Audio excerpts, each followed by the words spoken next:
Alright everyone, welcome back. Welcome back to Greenbox Gaming plays Delta Green Impossible Landscapes.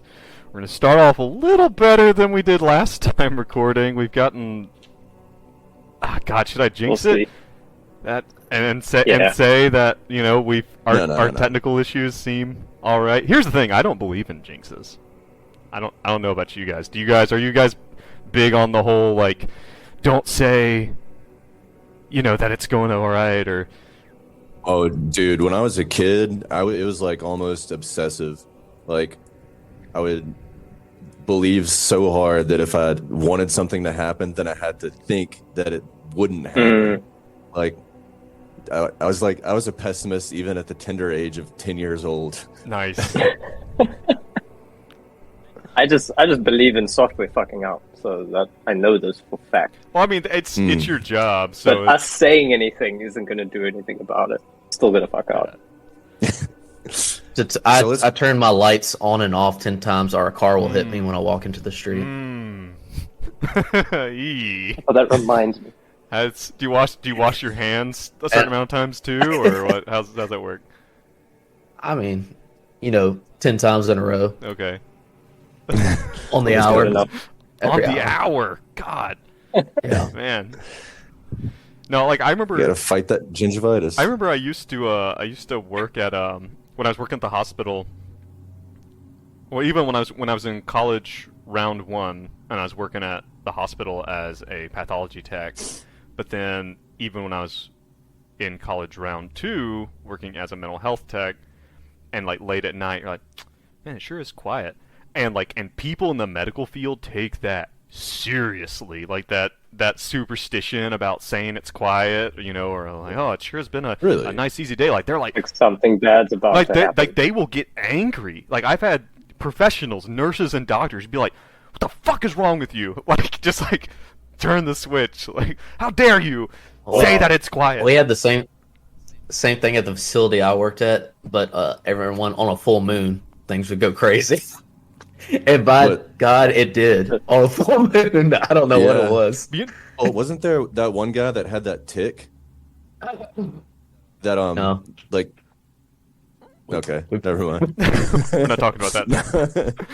Well, you know, it is a real thing though that, like, you know, statistically, there are more, you know, there's more violence and like more weird stuff that happens on full moons. But my hypothesis is that that's more correlation. Or that there is causation, and the causation is that it's easier to see at night, and so more people are out and about on a full moon, so there's more likely that someone's going to stab someone because they're going to be more likely to be out. Yeah, We've seen stabbing someone, because maybe there's just equal stabbings in the dark, and just because it's bright now, then we found out. Do you know that more children are born under full moons, and the hypothesis is that it's like a tidal pool, like the same thing that causes the tides to come in and out, but like the tidal pool of the moon directly overhead causes more stress on pregnant women's bodies, and it makes them deliver. I don't know. Jesus. Yeah, I'm not. I've never been much for like superstition and stuff like that. Like, we had a black cat for a long time. You remember old Libray? Oh yeah, Leroy Ivy. Yeah, old Leroy Ivy. He never brought you any bad luck? No, not that I know of. I mean, oh god. I guess Dace's house did burn down that time. That was probably had something to do with it. Yeah. I don't believe in anything anymore. I don't believe in superstition, God, love, family. Speaking of luck, I want to show y'all this. Someone gave me this as a late Christmas present. This might be sacrilegious for me to wear this at a Delta Green thing. It's like old school. But they got me. That's cool. really nice. Yeah. That's awesome. That's excellent. So I was like, I'm going to wear this tomorrow. Book? I don't know what that's from. I don't remember that art at all. Amy and Eric. Oh, well, actually, you might want to put that away with everything going on with the open gaming license. You might have just fucked us. You just lost so many viewers. This whole thing now belongs to Wizards of the Coast. May as well just shout it down. God. That's actually that was not as bad as I think everybody made it out to be. especially like looking at the old one and the new one. Like, actually, Well, I think they. doesn't What, the really affect OGLs? anybody. Yeah, I don't think it Is was that that big of a deal. sarcasm? No, genuinely. I think couldn't tell. I watched a bunch of things about it, and it doesn't Well, I mean- seem to be as big of a deal as people are making it out to be, because like the only thing that's protectable is kind of copyright and trademark. And if you break it down into what is copyrightable, it's like actual media in specific. So then it excludes Yeah. a bunch of that stuff that is very permissive within Dungeons and Dragons, from what I saw. But we'll see. They're gonna. I think I just saw something. I was actually just looked up this morning, and I saw something about that they were moving it into the Creative Commons license, so that they were gonna, I guess, adopt that. I don't know. It's hard though. How do you keep making money when you build something like so good, but you also want it to be for everybody? Like, that's a really tough problem. Well, I think the idea, Well- like, I know at least for me, it's like. So I may have known people. I would never do this myself, but I may have known people who, like, in college, may have downloaded a PDF textbook, and that's just the worst. You wouldn't steal a car, right? Who would do a thing like that? You wouldn't steal Who a would car. do a You thing wouldn't like steal that? an education. Yeah, you wouldn't. I mean, this knowledge, which is for the masses and for education, but anyway, like I said, I've known people to download a PDF of a textbook, and that costs $200.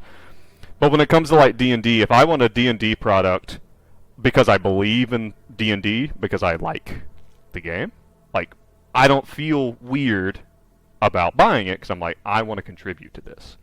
All right. Well, D&D's not forcing you to buy a new edition whenever they come out with a new edition. True. Or you fail yeah, in with the whole college. textbook thing. But and I think it's kind of similar. It's like I think that's how they're going to make their money. Is like selling hard products, and maybe that's not as much money as they would like. But More merch.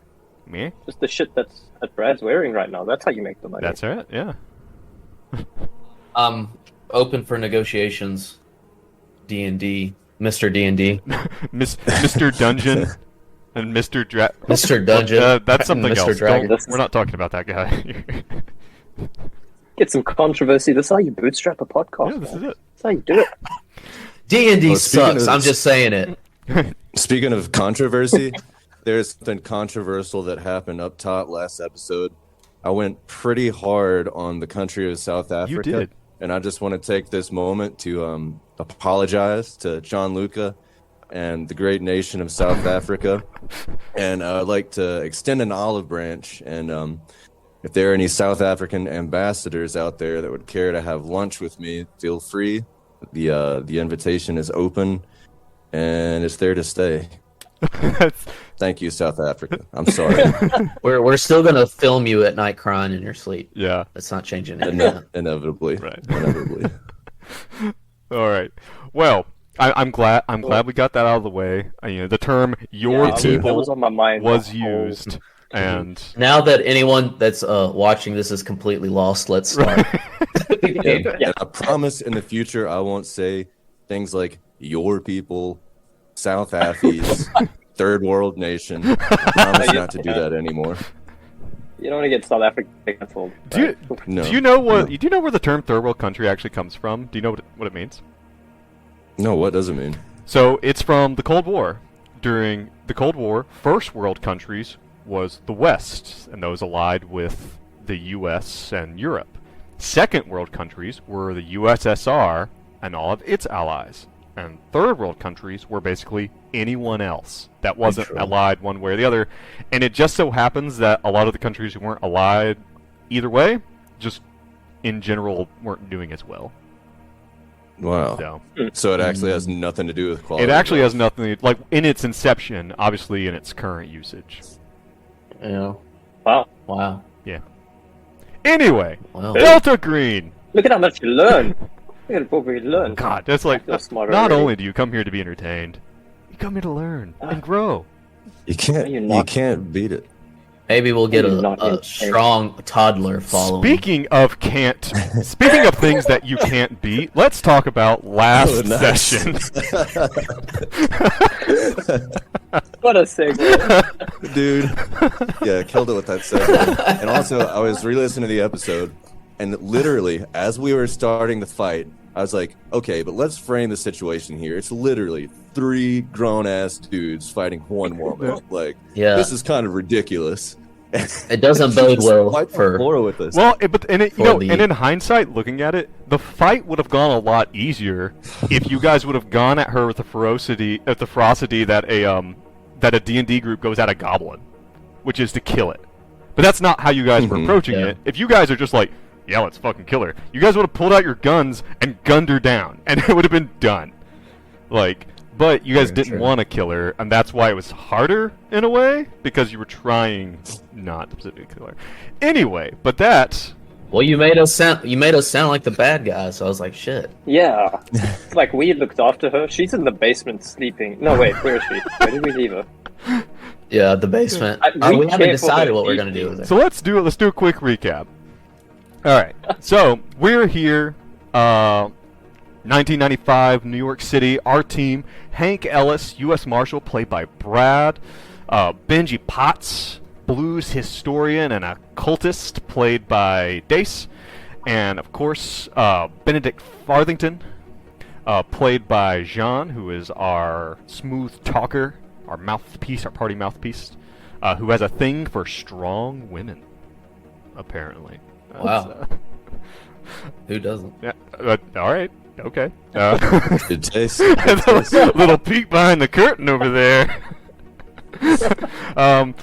So, you guys have gone through a lot. Recently, you guys have gone into the night floors looking for Abigail Wright.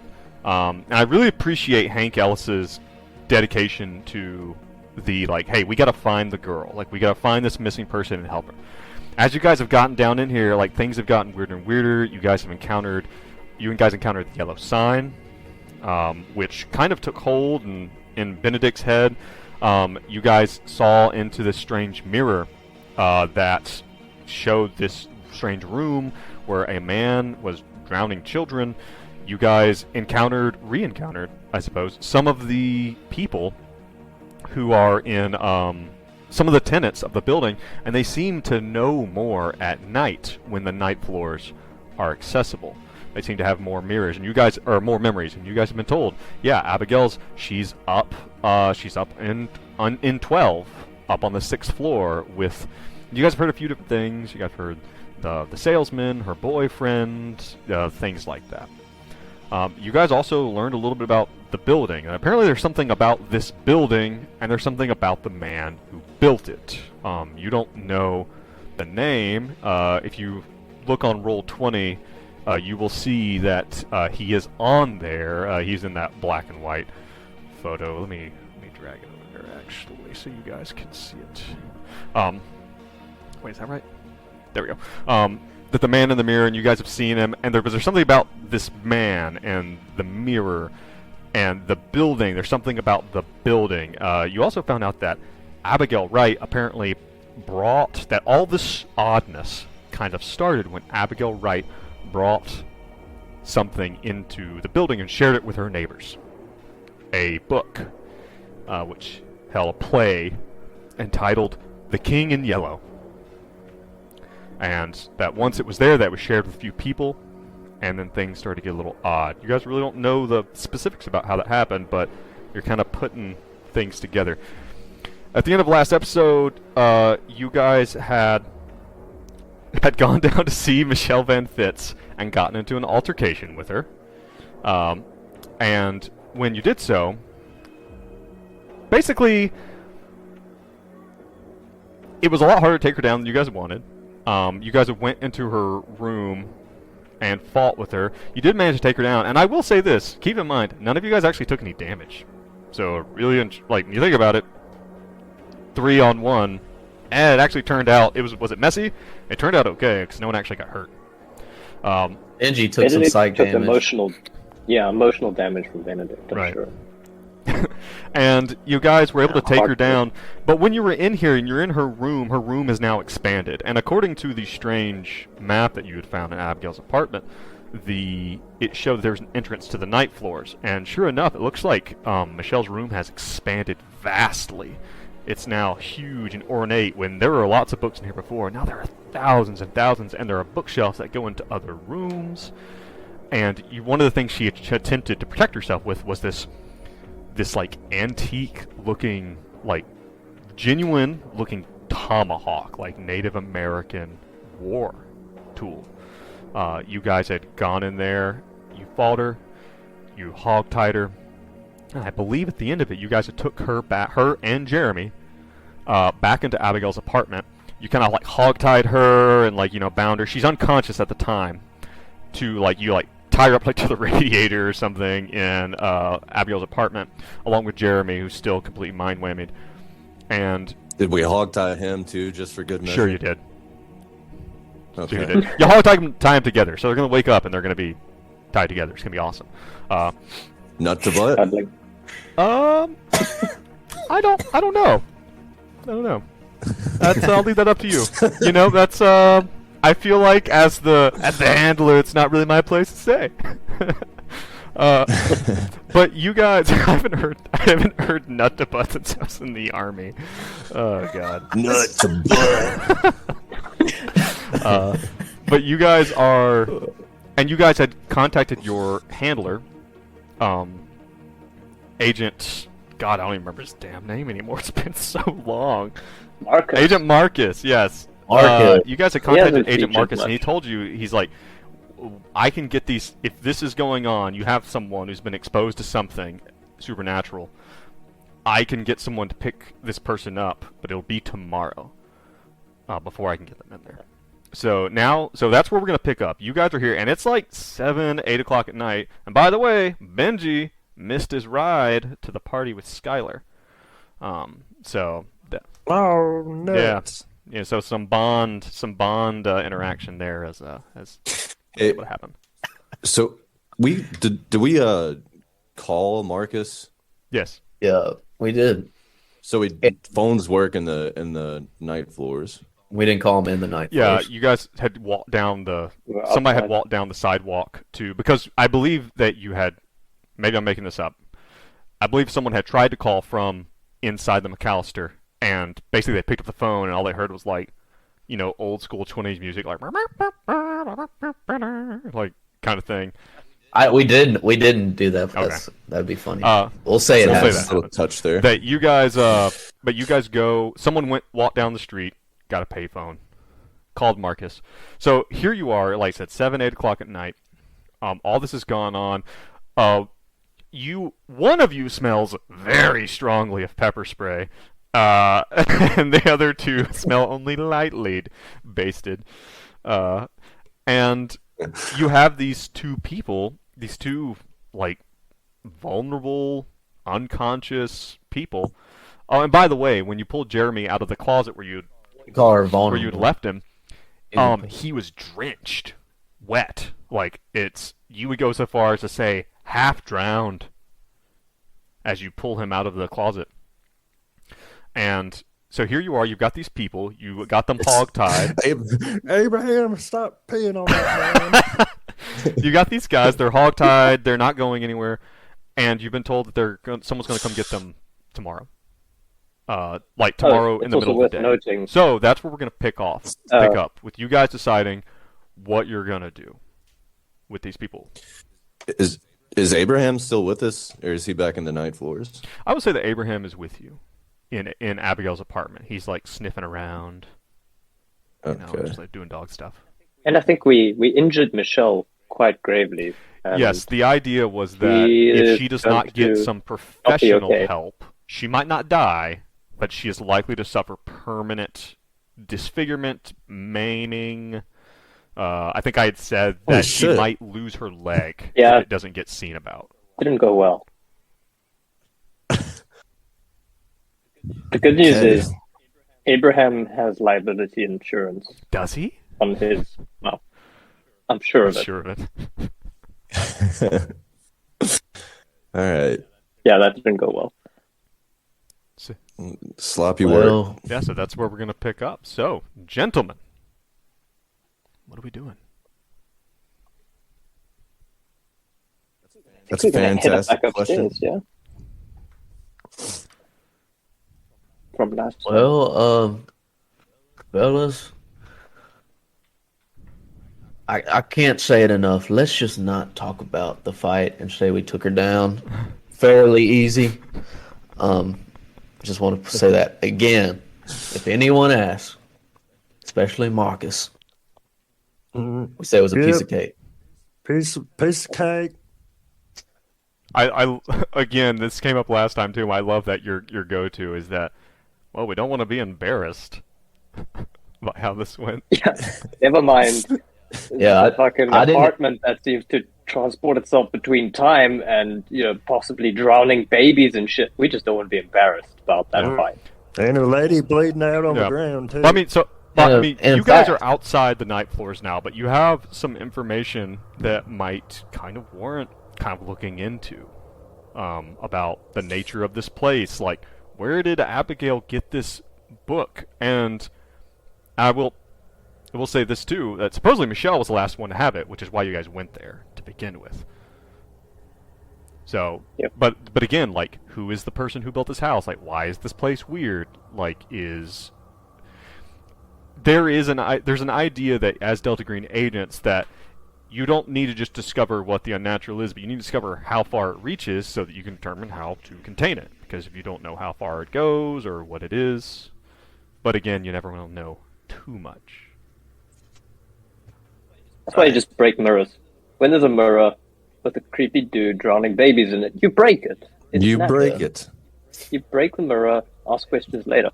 I've always said that. That's what he's always said. I say it a lot. Say it all the time. Hey, say it right now, just for old time's sake. See a mirror, the creepy dude drowning babies in it, you break it. Yeah, he says it. Catchphrase. That's what he does. I kind of want to. Well, y'all know where Hank stands. He wants to go back to her room, look for the play, search her big ass room, and then go back to the night floors that are accessible from her room that might possibly lead us to the 6th floor. Yeah, you said it's 8 or 9 o'clock? Yeah. We'll say it's 8 o'clock. Yeah. Benji would like to do some research on the founder of the building, but now's probably not the time. We just got to find Abby. And I will say this too. You guys were in there for quite some time. It's 8 o'clock on the outside, but it's not how it feels to you guys. You guys were in there for quite some time. I mean, it feels late. It feels like midnight or later for you guys.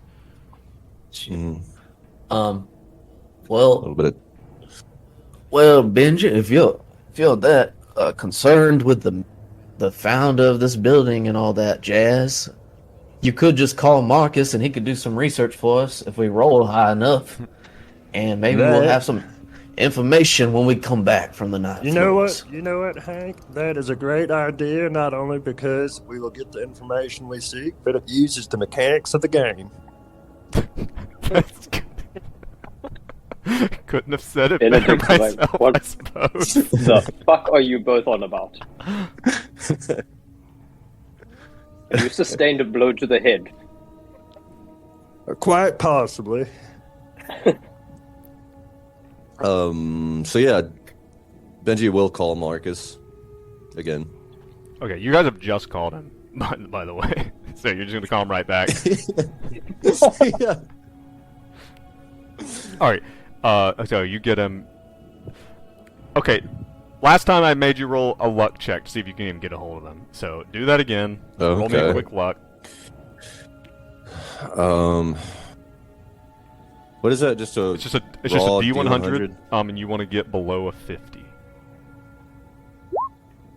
That's a 94. 94. Yep, that's 94. You are not able to get a hold. What a reliable agent. What a great handler. What a reliable man who sleeps. What an unreliable son of a bitch. I was about to say that sleeps at 8 or 9 o'clock and make fun of him. Then I realized that's when I go to sleep. Because I'm fucking ancient. All right. They wouldn't want to interrupt Wheel of Fortune He's watching his. Whatever the fuck he's He's watching. falling asleep in front of an infomercial. I guess it's Oh, 95 there is you too go. soon for Billy Mays. Yeah. All right, so you guys, Oh, up we you're go. not able to get him. You're not able to get him. So, but you get the idea that's like this might be something that's best kind of compartmentalized. That it might be safer, quote unquote, for you guys to do it anyway, because the less people that know, the better, kind of thing. Oh. Okay. Fair enough. Now, but I mean, if you guys like, you guys tell me where you want to go, what you want to do. Like I think I've laid down pretty well. Everyone. Yeah. Is everyone on board with going back to her room and looking around Yes. Yeah, for this let's do it. this king in yellow feller? I just wonder if there's any way mechanically that we could like brace ourselves, like gird our loins for if we actually find the play, because like we know we're about to get into some shit if we find it. Well, What do you mean, like tell me this, fortify though. our mental? Or Like if you guys find something, you guys, I think it is fair to assume, like, without metagaming too much, that you guys have said was like, all right, there's something weird going on, and this play might be something weird. And didn't Benji? Actually, this is a really good opportunity for everyone to roll an occult roll right now. This is a perfect use of an occult roll. Joe, I'd love to. An occult, or even a what about a journalism roll or something related to that for anyone? No need. Might be something No because need, I think sir. that is actually really applicable. Benedict got a 25 under. 25. 50. Yes, and yes, thank you for enunciating out loud what you got. Benji got a 71 over 60, so that's going to be a failure for Benji. where is the cult? That- Is that in the skills?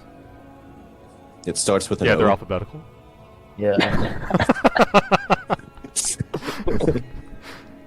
Found it. These are the kind of sound bites that are going to Yeah. make a great mashup. All right, so that is Damn. yeah, that's an Well, 82 Benedict got it. over 10. So none of you know anything particular, but Benedict, you have heard, and now thinking about it, now those things have kind of calmed down, you know, and you're kind of standing here over these two unconscious people trying to figure out what to do. You're thinking about it, and the King in Yellow, like you seem to remember that, you know, from, you know, as a journalist, as someone who studies writing, and you're probably, I don't know, you tell me, is Benedict kind of like, does he go to plays? Is he kind of artsy in that way? Like, Oh, no. no. No. He likes to think he is, but he doesn't. Well, and remind me again, does Benedict, does the stuff that he's typically written or that he's edited as an editor, like, is it kind of like conspiracy-ish kind of stuff, or is it like tabloidy?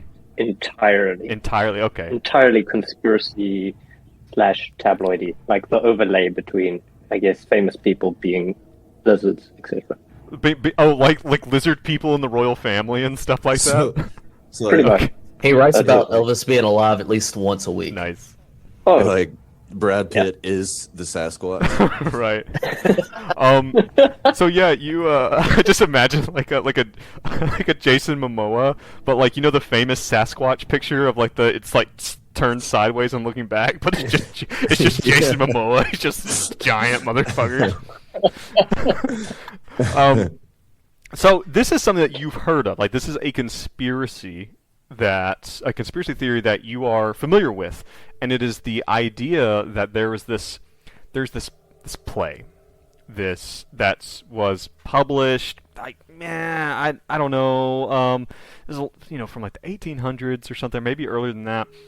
That was called The King in Yellow, and the basics of it is that the people who watch the play go insane. That they all have some type of mental break, and that there was some big crackdown of it, and it's kind of like the holy grail of banned books kind of thing. Like, but it's like this kind of thing that no one even knows if it's real. You know, if it's like literally like the Holy Grail, or like, no, it's not a real thing. No, it's totally real. There was a copy in Argentina in 1938 that was reported here, and it's like, no, that's all fluff, you know. And then it's like, you know, it's like the Nazis were after it, and then the Soviets were after it, and you know, but then the CIA hasn't, blah blah blah. It's like, but it's just the basics of it is that there's this book, this play that has been banned and destroyed everywhere it's shown up, and that it drives people insane. And that's something that Benedict would know. And just hearing that it's here in this building, and seeing the things that you've seen, the odd things, kind of puts it into context a little bit. So you said if you watch the play, you go insane. What if you just read it? We don't know. Unknown. What if you get someone else to read it and you just listen to it? Unknown. I think you don't This know. is how we're growing I our think you haven't toddler actually read this right much. here. You know what? You got me. You remember I was talking about like how you know, like how I knew someone who had downloaded a PDF instead of buying something. I haven't even downloaded an illegal PDF. I'm gonna be frank. I'm just flying by the seat of my pants here on Possible Landscapes, guys. It's actually pretty remarkable.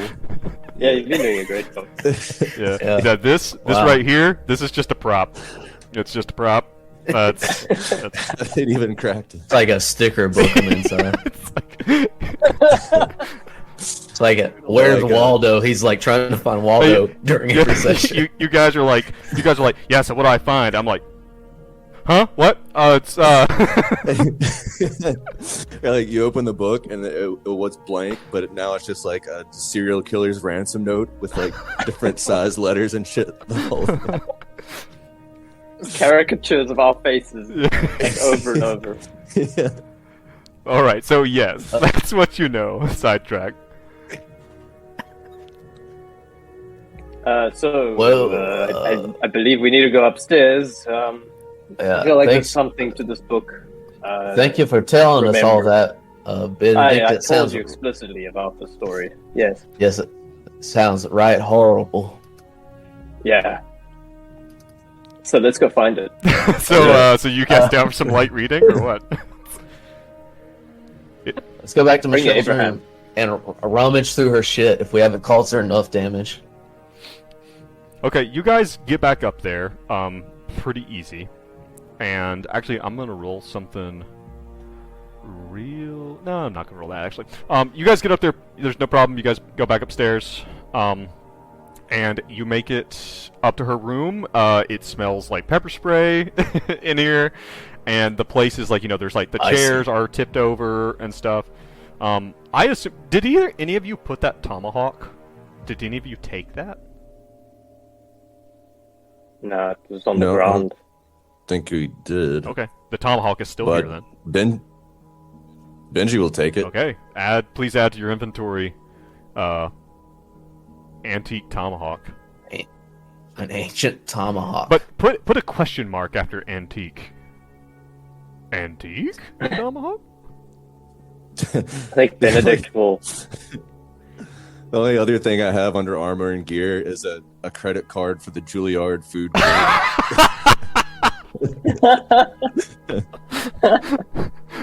All right, you guys get up here. I think Benedict, just before we carry on, he's going to look around for some sort of a keepsake for his lost love. Like, I'm imagining a ribbon. You know, she's a strong feminist, and ribbons She would has a definitely be- single photo of herself in the room. That is the only photo she has of any family or anything. It's just a single photo of What a herself, weirdo. just standing there, arms by her All right. side, just like. Okay, Benedict is going to try and stealthily. Benedict is writing. He's going to do a stealth roll to go and pocket that away from the rest of the team. All right, you drop the Yeah. picture. He gets a 96 over 10. It's like failure. it's like an Stealth. 8x6, and you drop the frame and it breaks. Like the glass from the frame breaks. He just looks The around. other two Benji's see like, it. Well, what are you doing with that, you pervert? It's evidence. We need this. I need this. Shut up. Benedict, I need this. Do you Are need you- it or do you want it? Benedict, are you in love with this woman? That's the only thing I can assume about for why you would want to steal a picture of her with her hands to her side like some kind of creep.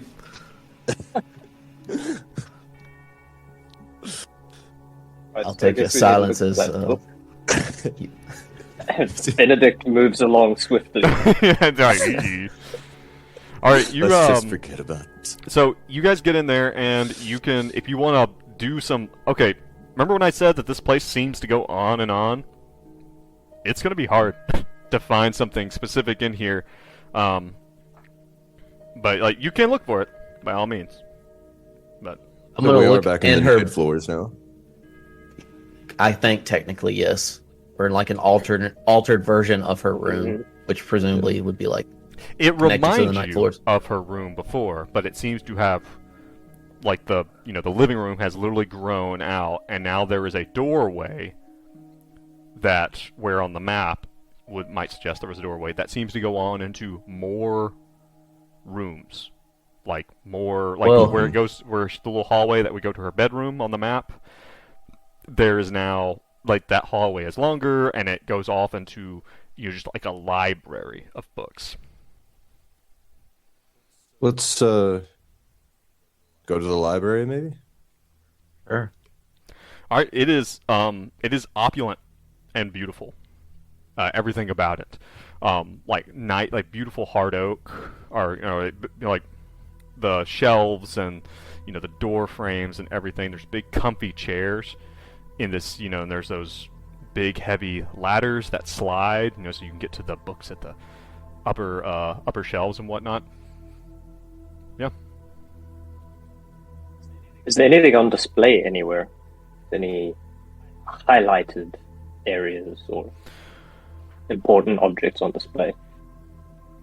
Is there anything lit up with a glow around it, like Yeah, on the There's like stand a quest with a marker precious sensor. floating about a yeah, foot exactly. over it. Question mark above a certain book.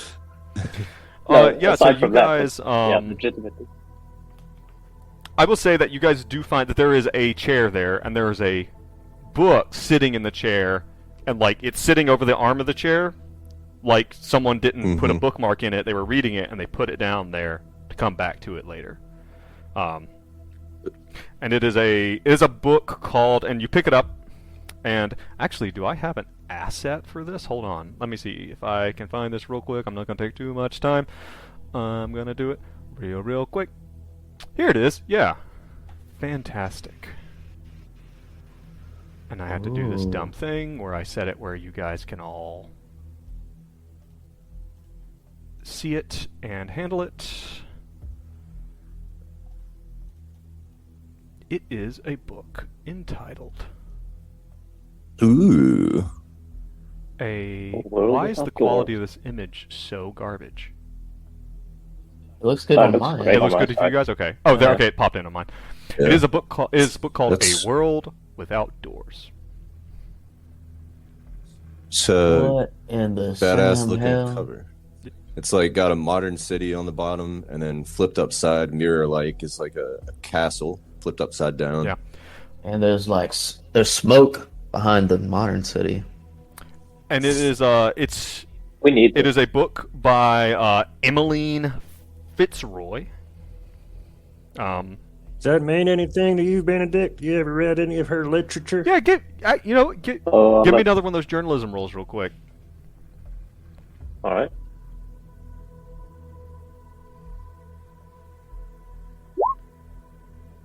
He gets a failure, 94 over 61. Like, you get just like a little tickle in the back of your mind, kind of thinking about it, and you're like, nah, maybe, but nothing particular. Oh yes, read this. Great book. Great book. If any of you wants to Don't leaf remember things. through this real quick, I mean, it doesn't take long to do so. It seems to be the cover is an image. There's a beautiful palace inverted over another city where there are no doors.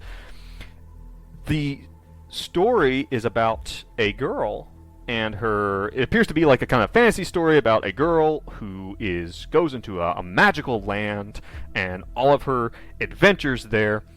You see mention of the Phantom, and she seems to be attempting to like save people from something she calls the dance. People seem to be trapped in the dance. And she's trying to save everyone from this. And you can probably find out a little bit more about it if you take some time to actually sit down and read it. It's not a big read. You think you could probably knock it out in like 2 or 3 hours if you sat down and actually read it.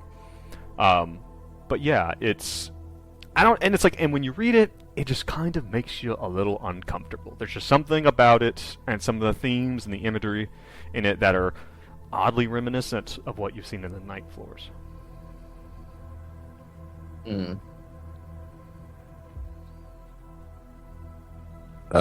If nobody else wants to take it, I'll take it.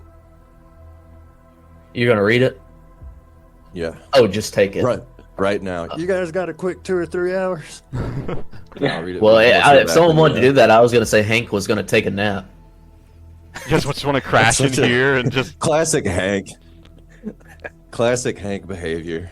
Well, take a fucking nap in a comfy chair. Here's the thing, and let's, kind of getting into the nuances of Delta Green rules. There are mechanics for exhaustion, and if you don't, that's what I was thinking. You don't sleep, like if you guys don't sleep like relatively soon, you're gonna start to run into issues. You're gonna start to run into the fact that your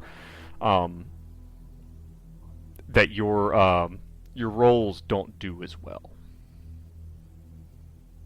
What is relatively soon? I'm gonna say like a few hours. Oh, yeah, really? I mean, if you wanna push, you can push yourself. I'm gonna and we've done this before. If you want to push yourself and dump some willpower, we'll say that you can go grab 3 cups of coffee and neck them all at once, or chain smoke or something like that, so you get some stimulants in your system, and you can dump some willpower and push through for a little while longer. But yeah, I think we'll just have to make that decision when we get there. Yeah. What kind of rest would be required to avoid that? Basically 8 hours. You need to go home. Yeesh. You don't have to go home. You need to rest. Well, I feel like let's push a little bit further down into this, and then if it looks like it's going to be a whole can of worms, then we back out. Is what I say. Yeah. You mean into her apartment or back into the Night Floors? I'm gonna say that there is in this big library, and there are doors that go off the library and seems to go into more library. But then there is one big, ornate, beautiful door, and from behind it you hear that kind of swing music, and that kind of reminds you, and you're like, I think that might be the Night Floors. Well, fellas, I don't much feel like reading right now. What do you say we go into this, back into the Night Floors, and maybe we can find the right girl and end this right now in the next 2 hours before we go to sleep. Well, let's at least look around for the King in Yellow while we're here. It's the last known location of it. We ain't even searched yet. Yeah, give me some search rolls. And if you guys, I will tell you this: if you want to, wait, hold on before you roll. If you want to take, because this is an arduous task. If you want to do a perfunctory roll, then just do it real quick and take 10 quick minutes, see if you can find it. That's fine. If you want to take some time, then you can give yourself a plus 20, but it will take some time. Mine was quick. Yeah. In my experience, we should take that book with us, because by osmosis, sometimes I find that I read books even just when they're in my pocket. They just absorb. It's like that kid. Have you seen that kid that's just like that meme of the kid? It's like a little boy sitting in school, and he's got a textbook in front of him, and he's just going like this, like Yeah. trying to absorb it into his head. Like, That's Benedict's approach. When I was a Like osmosis. when I was a kid and like school would get canceled for some reason, my dad used to say to me, he's like, "Well, don't worry, son. We'll just take you down there and just sit you on the steps in front of the school, and you'll just absorb the knowledge because we don't want to waste this day. So we'll just take you down there, and you can still get a little bit, just absorb, just breathe it in." all right, I'm just gonna try to find the K section. Failure. Here to go. Cape King in yellow. Is that a T or a K? Ooh, Or... Benji got a 32 under 43. I'm sorry. Did you guys say that you were going to take the time or not? No. Okay. No. All right, and then Benedict also failed. All right, Benji, you are looking around, and the other two, I will say that. Let me roll something real quick. Let me roll one more. Benji's talking to Abraham. He's like, Can you smell the color of yellow? That's what we're looking for. That's it. Sniff it out. Sniff it out, Ham. Go on, get. All right, Yeah. Hank, you don't find the King in Yellow. You do find a different book. It is entitled "A History of the Russo-Germanic Hegemony." Hegemony? Hegemony? hegemony, I think. A History of the Russo-Germanic Hegemony, 1911 to 1921. Riveting. Well, and you thumb through it, and it seems to be the history of a Russian-Germanic alliance, like that kind of World War One-ish time. But that never happened. There wasn't Oh, shit. There wasn't a Russian-Germanic hegemony in that time. It doesn't make any sense. But this is a real. This is like a textbook, or not a textbook, but this is like someone who's really passionate about this certain thing in history, and it just seems really kind of odd and out of place. It would take you a minute to read it. It's maybe an hour or two to kind of pick through and actually get some of the data out of this thing. Well, this is obviously fiction. Throws it over his shoulder. And Vinci comes up behind him and picks it up. Well, my reading list is growing. It's growing. Benedict, you come across an area of books that they're like large kind of navy colored books all in one area, and none of them have any writing on the spine, none of them have any writing on the front or the back. You pull one out and you open it, and you are surprised to see some very, very lewd photographs, like pornographic images of people in every imaginable arrangement, almost like not like a diagram, like a Kama Sutra kind of thing, but just an arrangement of just all these different people. Roll me a sanity check real quick, please.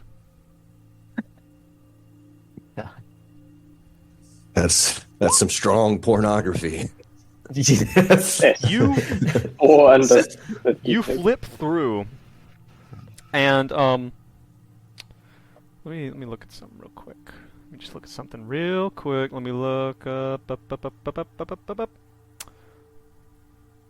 As you're looking, you stop. And these are all in black and white, and people are arrayed over, old school turn of the century chase lounges and like on the hood of old cars and stuff like that, but everything still has that kind of turn of the century feel to it. but you see something. Not something, you see someone. You flip the page and you're just kind of like, you're like, whoa, like this is a lot. And this is a thick book. And there's a lot of this stuff. And you're flipping and you stop and turn back as you see your brother Barlow in the throes of passion in Oh no. and Oh no. What the fuck? and you flip the Yeah, that would make you madness. roll a sanity and you flip check. the page and you see another picture Oh, no. of Barlow. And Oh, with no. different people. Barlow, what have you done? And then you flip the page once more.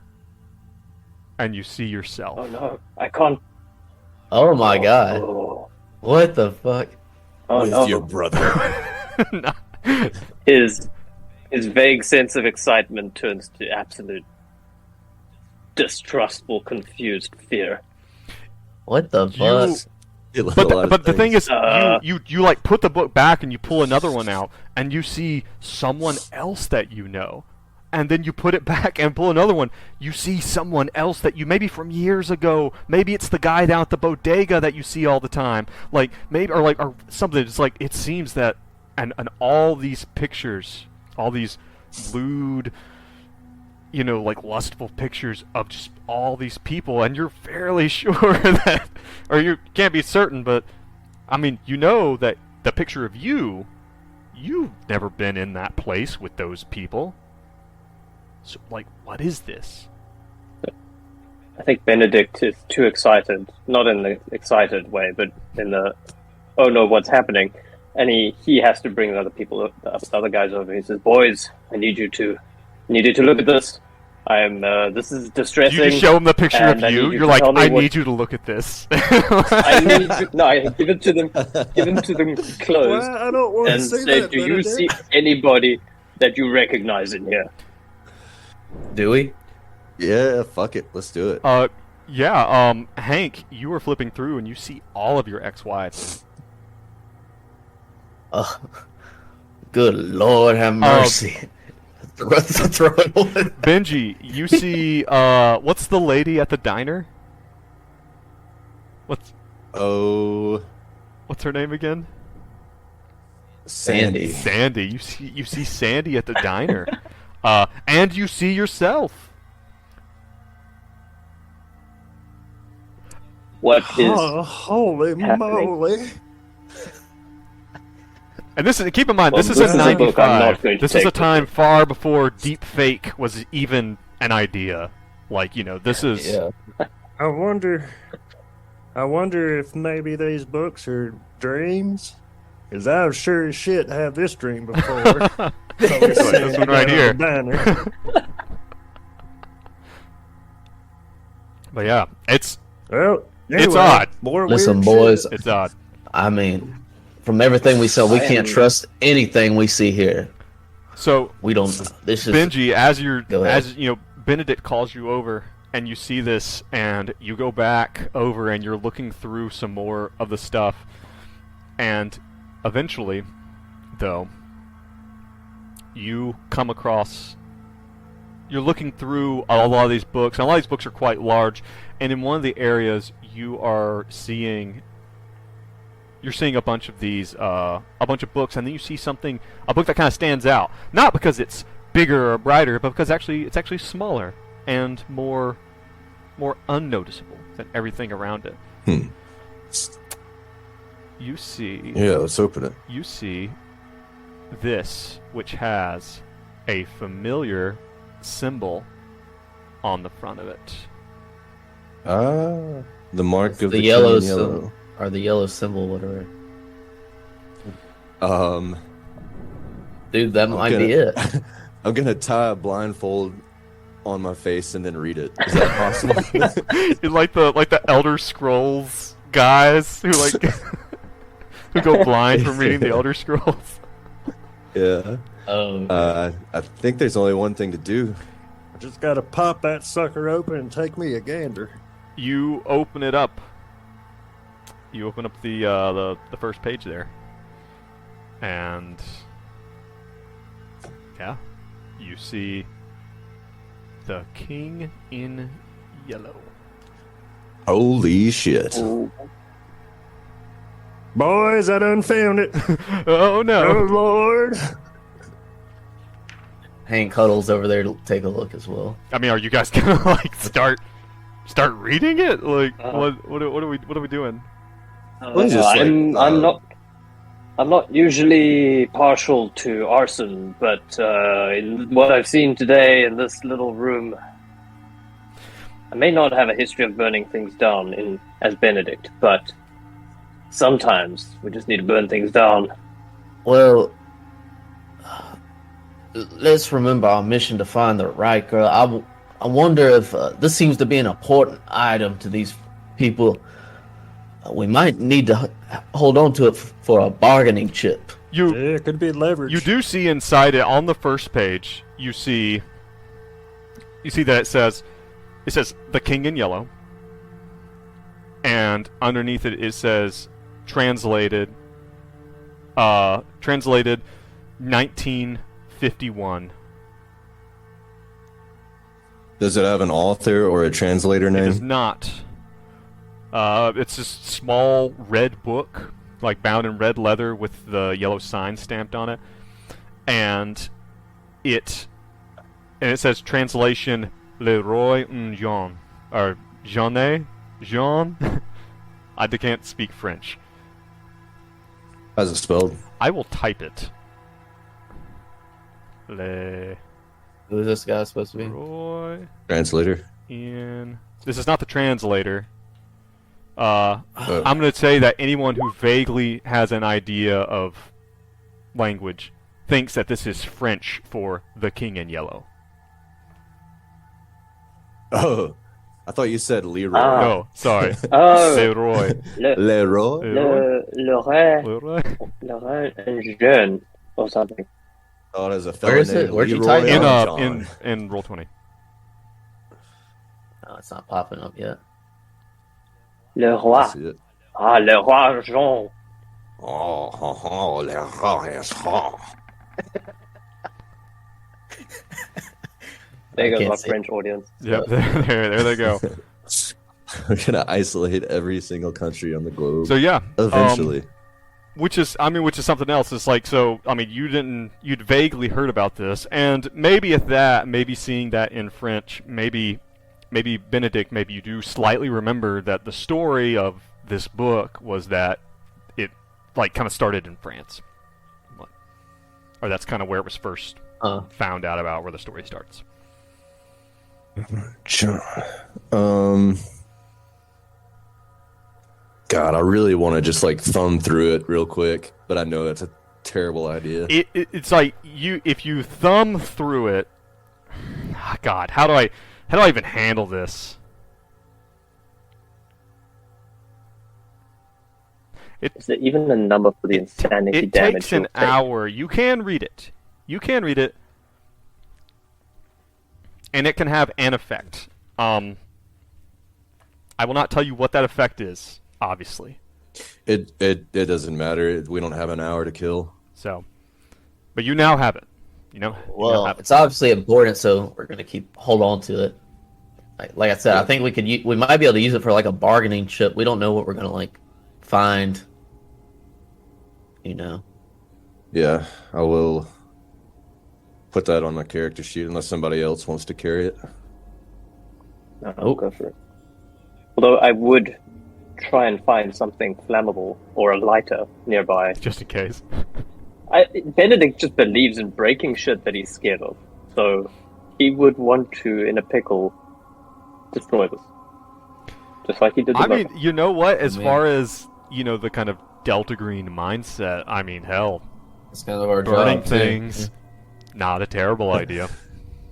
Benji like cradles the book and he's like, It's mine. It's my birthday. It's my precious.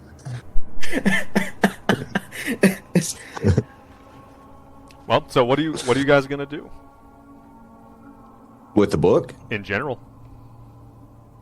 Benji definitely wants to hold on to the book if Benedict wants go to on. burn it. Well, there'll be plenty of time for burning. Let's head on up to get the fancy door with the Let's 20s do music. it. All right. One moment as I do this. I think we'll be able to show the book to some of our friends that we met along the way. Oh, that'll be interesting All right. to see. You guys are Yeah. heading back through the door, right? Yeah. All right. Keep in mind, we met Ed Weist and Rudolf Valiter, Right. and they were presumably psych patients. But Ed might know a guy who can get us out if we're in a pickle. You guys make it into. You guys head back into the night floors. You enter back in. You open the door. You look left. You look right. You see the long, ornate hallways. As you do, one of the things that you kind of notice though is before the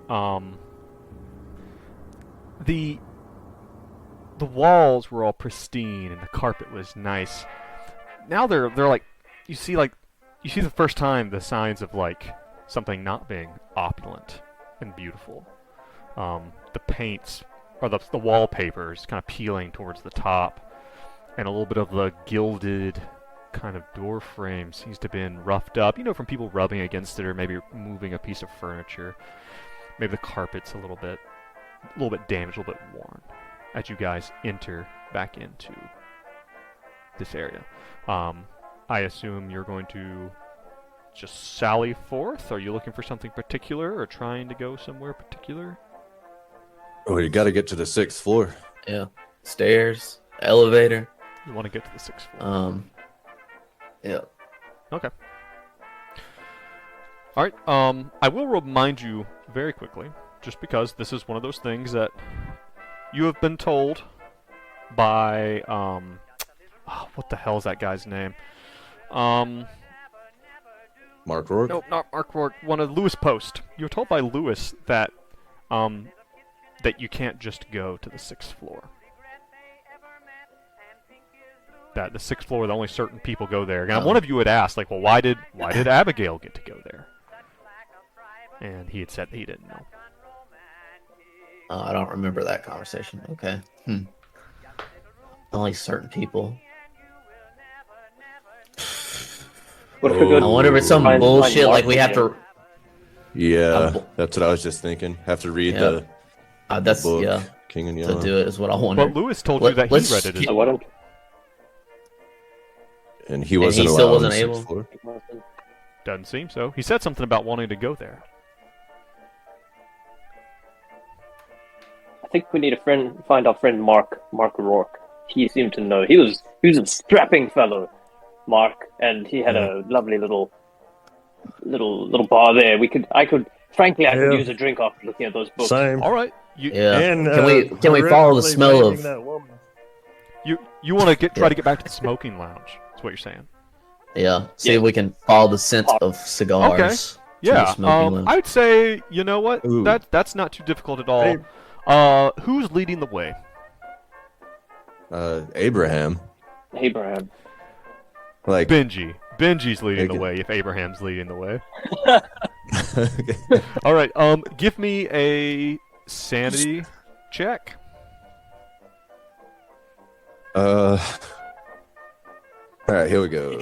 And please enunciate your result for me. 32 under 49. That's a success. Yo. A big ol' success. As you're moving through, you feel like you can kind of hear, and you even feel like at one point in time you hear Mark down the hallway a bit. You're like, wait, that's him. But then it sounds like it's not him. You get down there and you turn, and you're not quite there. Let's see. I need to ask you a question. I need you to make a choice for me. Is it personal? It's personal for Benji. It's not personal for you, Dace. Okay, go ahead. Okay, Roger. You can get there if you want. But you're going to have to either take sanity damage or burn a willpower point.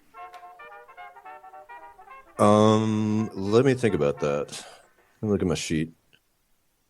How much willpower do I have? I've got 13 out of 13, so I think I'll go ahead and burn a willpower. Okay. Do that then. Burn yourself. Just a single willpower point.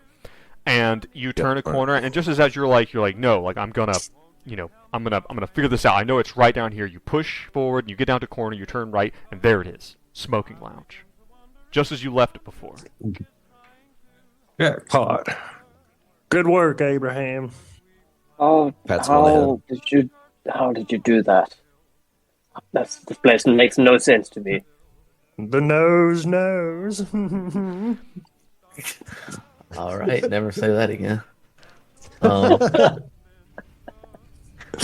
So we see Mark there.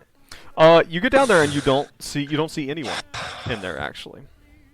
But as you get there and you walk in the door. Remember the last time that you guys were here when you first saw Mark? He walked in the room after you got there. You guys walk in, you look around, you don't see Mark. But just as you kind of were like, well, shit, where the hell is he? You turn around and you see him enter the room, just like, not similarly to the way he entered the room last time. Just like the way he entered the room last time. You see him come around the corner, walking toward. He's got his head down. He's wearing a bowler hat. He's lighting a cigar, and he looks up as he comes in. And goes, hey, you're back. And as he comes in, he takes that bowler hat off again. He, without looking, he throws it, gives it just a quick toss, and just lands right on the hat rack. He says, gentlemen, welcome back. You able to find what you're looking for? Not quite. Benji, pleased to meet you, Mr. Mark Rourke. Last time we were interacting, I was having internet issues, but it's great to talk to you today. Yeah, I hate that for you. It sucks. Yeah. Anyway, we're trying to figure out how to get to the 6th floor. We ain't made no progress on that juncture. You got any tips? He when you say tips, he's like, he's like, hey, why would you even want to go there to begin with? I mean, well, to save Abigail, of course. To save Gail? I don't know if she needs saving. He's mixing a drink. And as you're kind of having this conversation. Mark, could you mix me one of those? Fine, sir. Yeah, gives you a finger gun. Man after my own heart. And yeah, me as well, please. What about you, big guy? He points over at you, Hank. Sure. I don't think have we said what exactly is she doing on the 6th floor? Do you know? I mean, you say she doesn't need saving, but well, I mean, she wasn't she wasn't. Ain't nobody forced you to go to the 6th floor. Yeah. But how do you get there? Well, I mean, you kind of gotta get invited, I guess. I mean, and some people get the invite, But listen. Why would you go up there? You got everything you need right here. I got all the great smokes. Got a good drink. He hands you each a tumbler that's got. You guys know I don't know shit about drinking. He gives you each a very nice drink. What's an old school, very expensive drink? Hit me. Very expensive. Old fashioned, a Manhattan, old-fashioned's like something like that. Too. Sure. He hands you each an old fashioned. It's very. It's the liquor's very nice, probably very old. And he hands it. He's like, listen, you got everything you need right here at old Mark. He's like, I mean, once they go upstairs, I know they don't come back. I will say, Mr. Rourke, that this cocktail is fabulous, but we simply have to get to that 6th floor. You said invited? Invited by who? Well, I mean, the super, I guess. How do we contact the super there, friend? Beats the hell out of me. I ain't never tried, and I ain't going to. Like I said, this place right here, it's got everything you need. He flops down in that chair, absentmindedly pulling a book as he goes, and it is a big, thick, navy-colored tome with no writing on the spine or on the front or on the back. He sits down and starts leafing through it, picks it up and holds it up in front of him. He's like, oh, wow. And just... Jeez. Okay. What's the significance of that book? Am I missing something? It's probably That's what we just looked pornography at in the book. library. Yeah. Probably pornography book.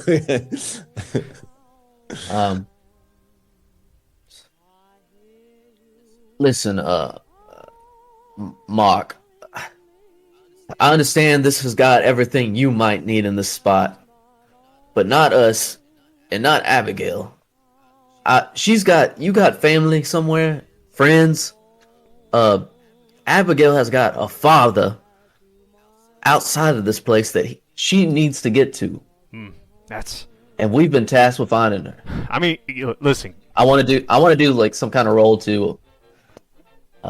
You want to do some type of persuasion or something like that. Yeah. Try to get something out of him. Yeah. Okay, hit me.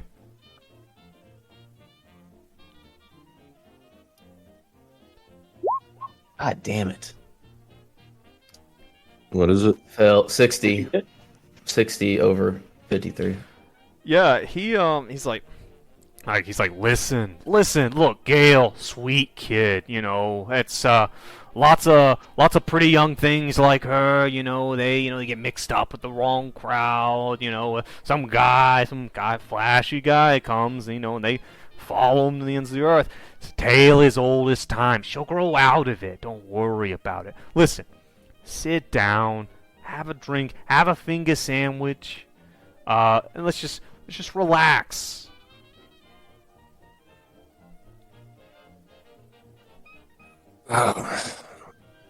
Maybe this is a good time to just relax and read a book.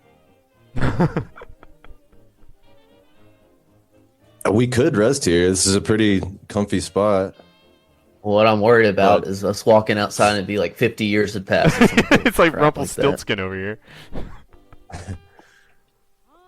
God, we just got to figure out how to contact Mr. Castaigne. Do y'all have any idea? Is that what you want to do? Like, are you asking about Castaigne?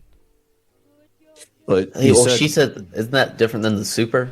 No, Super and the Night Manager are not the same person. I apologize if I made that seem that way. That was an accident. Okay. Mr. Castaigne is the Night Manager. I misunderstood. All right. Well, we haven't even talked to him yet. No. I think the super is somebody different. There's a man with a briefcase and white shoes, and I think that might be the super. I thought he was the salesman. Yeah, that's the salesman. He might be. Oh my god. Sorry. We don't even know the super's name. Well, the salesman is who Abigail ran off with, apparently. Yeah, Mr. White Shoes. Mr. White Shoes. Benji will ask Mark Rourke at least. He'll be like, So, what's the super's name, if you don't mind sharing? Oh, I ain't never met him. I talked to old Stick in the Mud Castaigne about him. It's his place, right? so This is Castaigne's place? No, he takes a big pull on the stogie. Just he's super. He owns a hotel. And his name never came up in conversation? Nah, I didn't ask. Like I said, I'm not running after him. I'm quite comfortable right here. He pats the thick leather arm of the chair. You do know that I burned a willpower point to come talk to you, sir.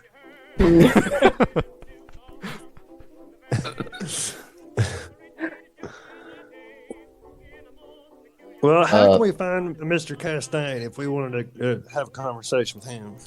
I mean, he's just down the hallway there. It's kind of hard to miss him. He gives you like some instructions. He's like, go down to the third right. But and even as he's saying it, He's telling you the instructions. It sounds bizarre. Like, he's like, go down to the third right, then take a quarter left at the T junction, and stuff like that. Like, it just doesn't make any sense. I mean, it makes total sense to him. Oh Lord, we're gonna get lost if we do that crap. Probably. Do you think you could take us there? What, could you find it in your heart?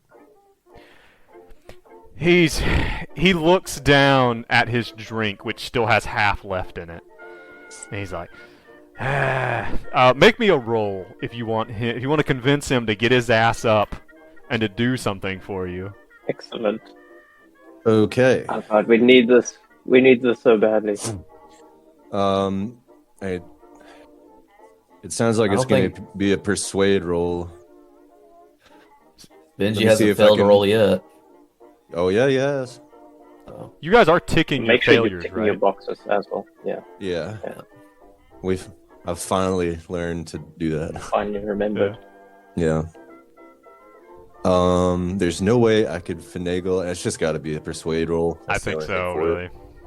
All right, here we go. Submit.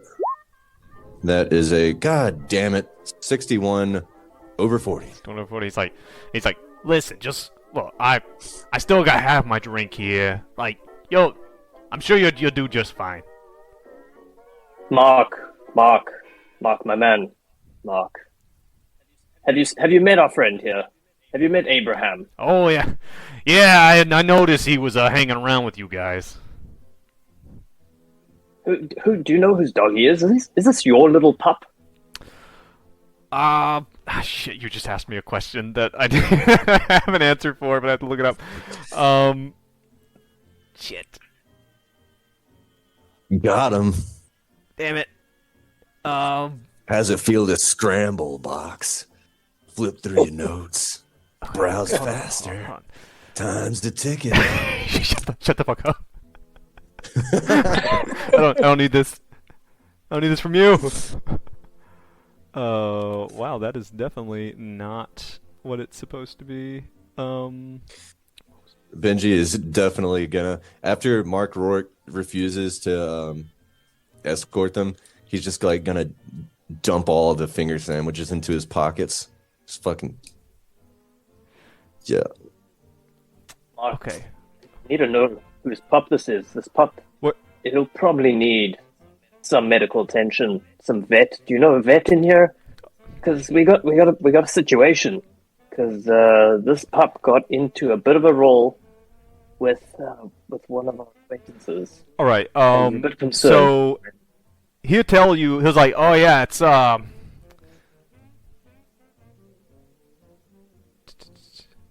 He said, yeah, that's Lundine's dog, isn't it? Lundine? Lundine.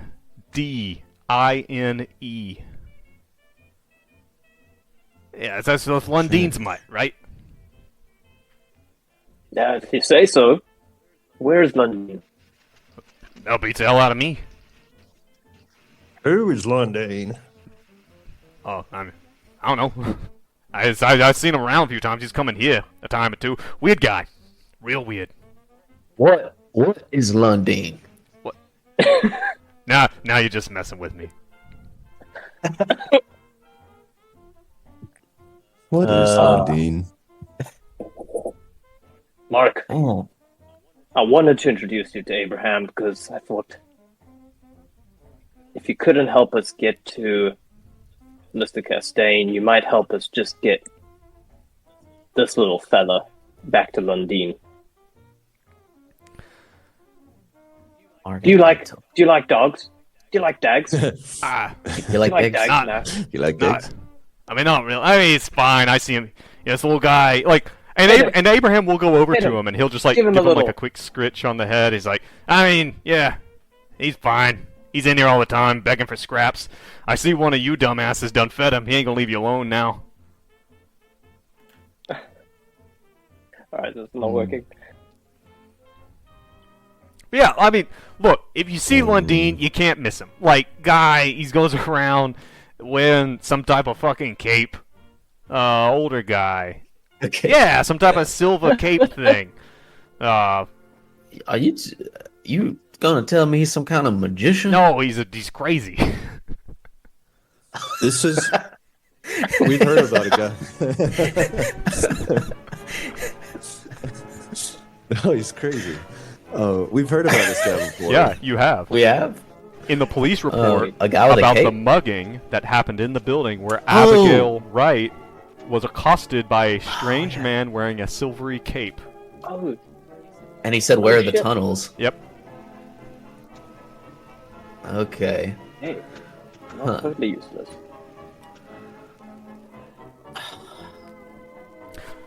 Well, listen, gentlemen, I gotta use the Oh, can. he's crazy. So, One more question. Mark, one more question for you before you go and use the can. I know it's hitting me too, and I might also ask you where the can is and follow you there. But you turn, there's a door that you didn't notice before. It says washroom on it. have you read this book? And he kind of like beckons over to Benji. Book. Yeah, Benji. read this book? Whip it out. Which one? The King in Yellow. Okay, yeah, you pull out the red book and you show it to him. He's like, and he looks at it, he's like, oh, that's Gail brought that up here. Yeah, I hadn't read it. I'm and he kind of eyes over to that big navy blue book he was looking at. He's like, more of a picture book kind of guy myself. that thing, not enough pictures for me. And he kind of he winks at you guys, and he opens the washroom door and goes in. And Benedict does not follow him. Sits down after a hard day at work and pours a drink and just watches porn. that man is Mark, addicted. He's got a problem. Got everything he needs. I think I rightly don't want to talk to this man no more. You guys, Yeah, I think we're done. you're just glad he didn't let's take maybe the go try and you're just find- glad he didn't take the book in the washroom with him. You know, like you're glad that you're just. But Benedict knows that he's in that book. You know, Yeah, you're all like, treats him how to are do the we in that book? See, Oh, you think no. about that one time where he was looking at the book and he looked down at the book and he looked up at you and was like, yeah. He's like, I was never able to touch my toes. That's impressive. If, I think we would be doing this man a favor if he never looked at this book again. I try to hide the book, throw it in the trash or something. Okay, you do Take it that. with You us. just whoop, Take it. just in the wastebasket. And you turn and you look at the Right. wall of navy blue tomes, thick leather tomes. Did you guys, did it come off as strange to you the whole time we were talking to him? He was just making a slow jerking motion. I didn't think nothing of it at the time, but Is this what this podcast is going to become? I feel used. Benji. Yeah, suddenly I feel really dirty. I feel dirty. I feel like we're a part of this All right. thing, you know? Benedict tries to move on swiftly from this, downs his drink, takes a sandwich, and then he just storms off and tries to follow the instructions to go and get to Mr. Castaigne. All right. Mumbling to himself, left at the right at the second, right at the three-quarter fork. It's actually a a third right, and then a quarter left at the T junction. I got it all up here. All right, roll me a Involved. sanity check, Benedict. Lead the way, sir. See what This is happens. Nice. All right. Got a 36 under 56. Nice. All right. You guys get down to an intersection and you're arguing. You're arguing about which way you're supposed to go. Okay. And you and Benedict, you're like, no, it's definitely over here, and Benji's like, no, he said half left, which is this way. And Hank, you're like, that's back the way we came. You guys are arguing back and forth. As you're doing so, there is there's a door right there. It doesn't look like, and a lot of these doors look like they're like hotel rooms or something. Like they have that feel to them. This one looks like a closet. It's a very plain, smaller door, and you hear the sound of like what sounds like a bunch of buckets and mops and stuff like clanging around, like the sound of someone moving in here.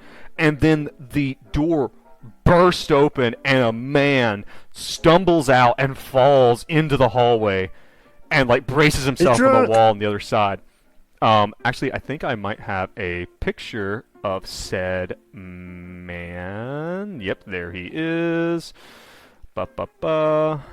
He looks frazzled and wide-eyed, and he sees you guys, and he's like, oh my god, thank God, and he crawls over to you on all fours, and we'll say Benedict is standing there, and Benedict grabs you, he's like, oh god, it's like, you're, and I guess you guys are like wearing belts, right, with like a gun and a badge and stuff, right?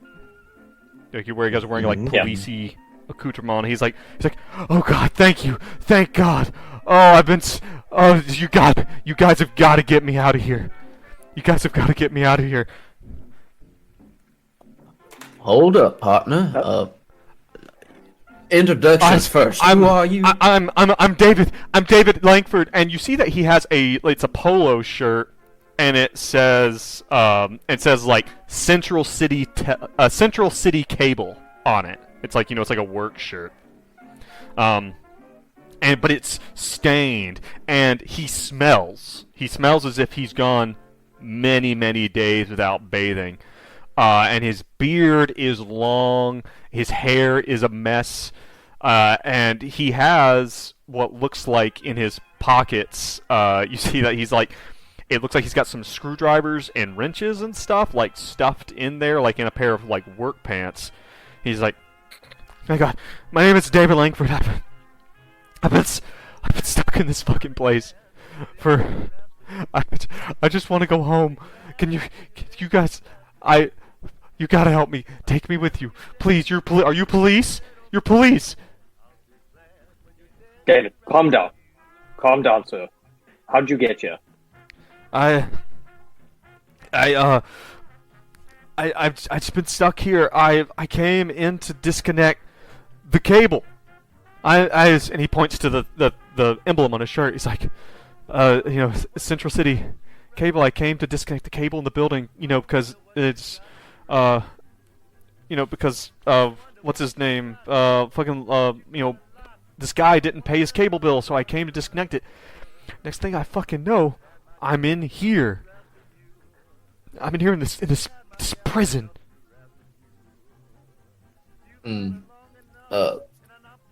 Where is home to you, David? Where are you from? What city? New York. Okay. Well, we might be able to help you get home then. Oh, and what year is it? Just remind 95. me. Huh? 95? Yeah. Okay. All right. Well, we might be able to help you get home then, because it seems we're from similar places. So you said you've been in here for days? Weeks.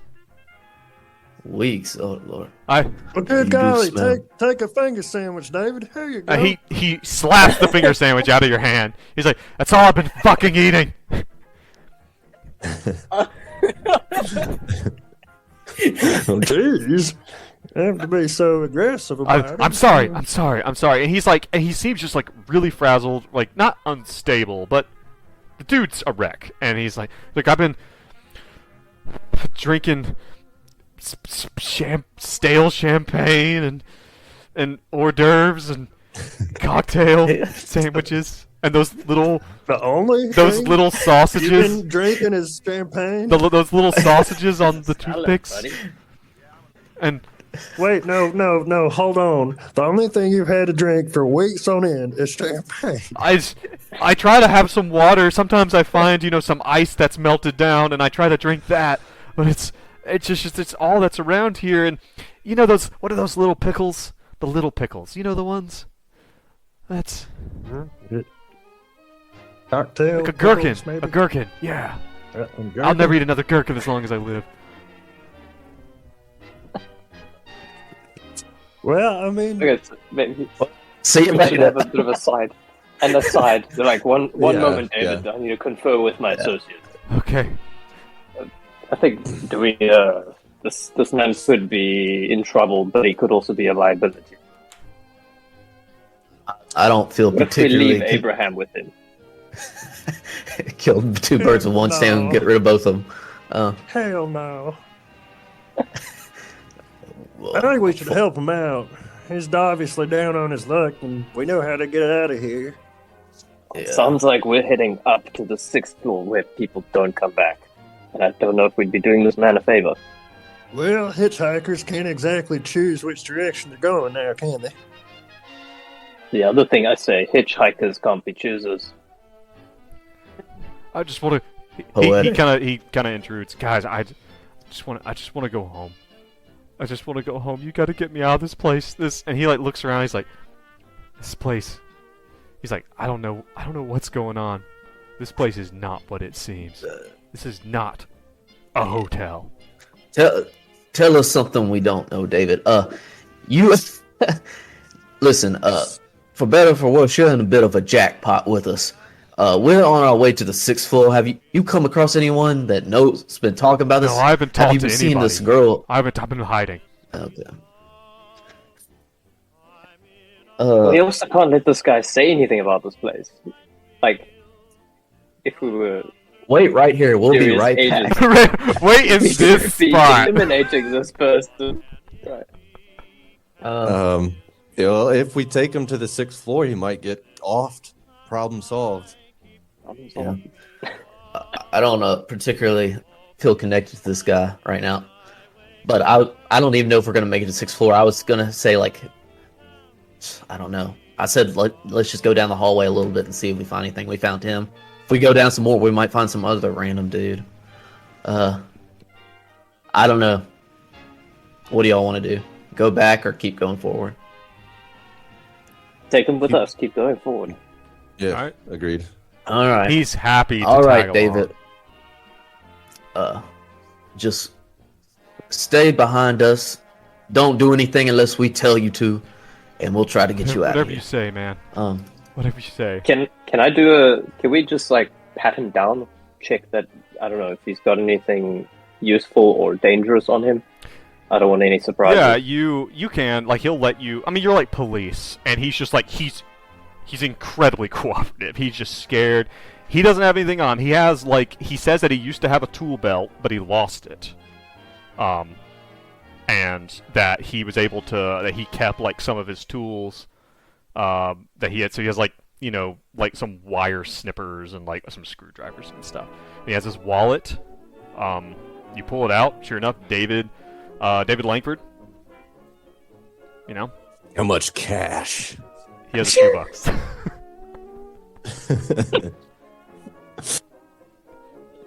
All right. All checks out, Alright, cool. David. That's fine. All right.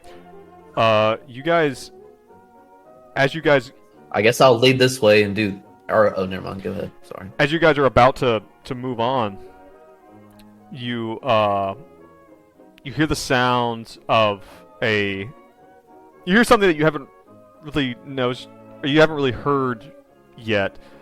It sounds like a television, like the kind of crackly kind of sound of audio, like from a TV, coming from one of the doors.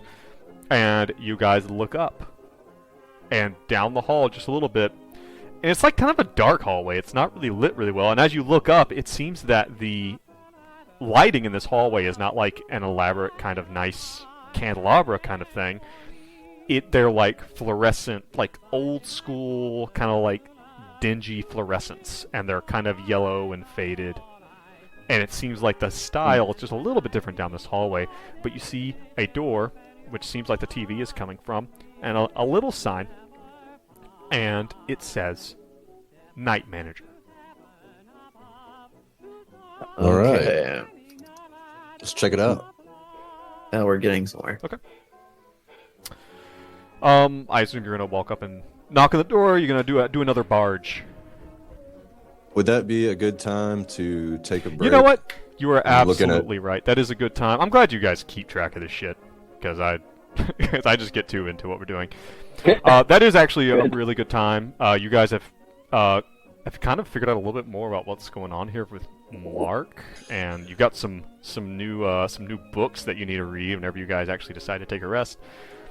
And now it seems that you've also picked up this strange, another stray here in the form of David Langford, a TV repairman who sounds like he might be from your same New York, who's found himself stranded. But yeah, We're gonna help save everybody and likely not do any more damage. Right, at all. absolutely. I'm sure nothing will happen to the gonna be NPCs that you guys fine. pick up. You guys have a real friends of the awesome track NPC. record so far. Hey, Abraham's okay.